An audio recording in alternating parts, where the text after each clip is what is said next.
I was very lucky. Look at me, I'm sweating. It's hot out there. My neighbor's son helped me with his friend harvest all these violets. I want to show you. I got about 4 cups. Ooh, look at my glow.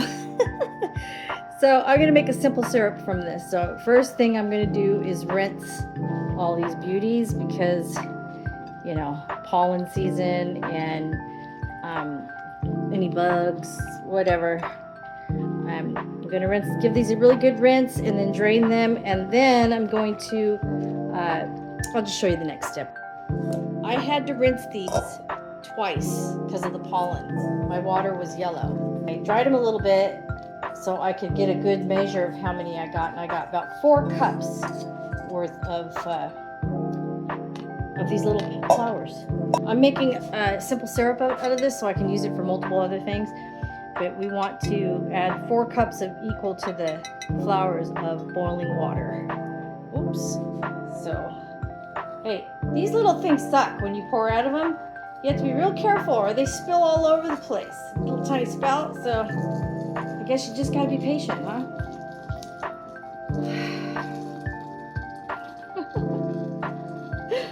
So this is gonna steep for 24 hours. And now I can pour the rest. Woohoo! There it goes, look at that. So look at the water is already changing. Nice and blue. And when I show you what it's gonna look like tomorrow, when I move on to the next step, it's gonna be really cool. So that is the first step of making this simple syrup. I'm gonna push it all down, put a cap on, and just set it aside for 24 hours, and I'll see you tomorrow. So it's been sitting for 24 hours, and as you can see, it's turned into this really beautiful blue more than it is purple, but I'll show you the trick. So violet, the violet, sweet violet, you'll find in the springtime. And from my understanding, what this flower possesses is a mild expectorant and as well as a demulcent, which means it's good for coughs, inflammation, cough and flu. Dry the leaves and the flowers, make a tea, drink it. It'll help the cough in the springtime. But I'm not using it for those purposes.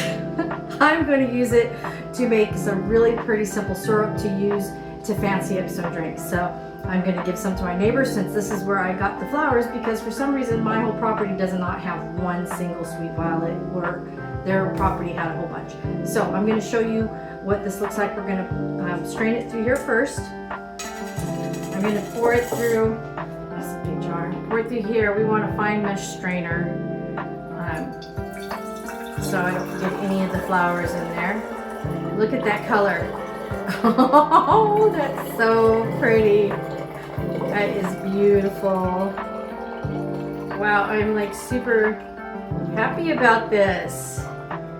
I'm also going to press in as much, this made 4 cups. 4 cups of flowers to 4 cups of the liquid. So push this down. I'm gonna get all of that out of there. Look at that color. I almost don't want to change the color. I love this purple. It's beautiful deep purple. But what you're gonna want is a lemon. So I'm only gonna do probably about a tablespoon, maybe 2. I'm gonna show you what the color changes it's gonna make.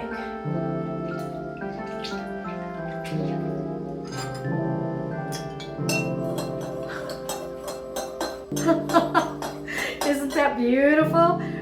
And there we go. That is gorgeous. All right, let's make some simple syrup. Okay, I got the heat on low. I'm gonna go ahead and pour in all 4 cups of this beautiful sweet violet tea. Look at that color. It is so beautiful. And so what we're gonna do is add equal amount of sugar.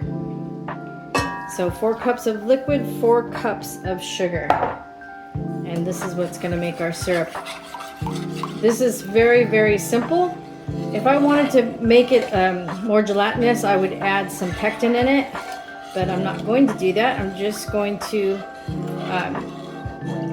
on low, maybe a little bit medium low, until the sugar is dissolved, and then that's it. You have your simple syrup. Very, very simple recipe. Look at that color. Put it in the sun. That's beautiful.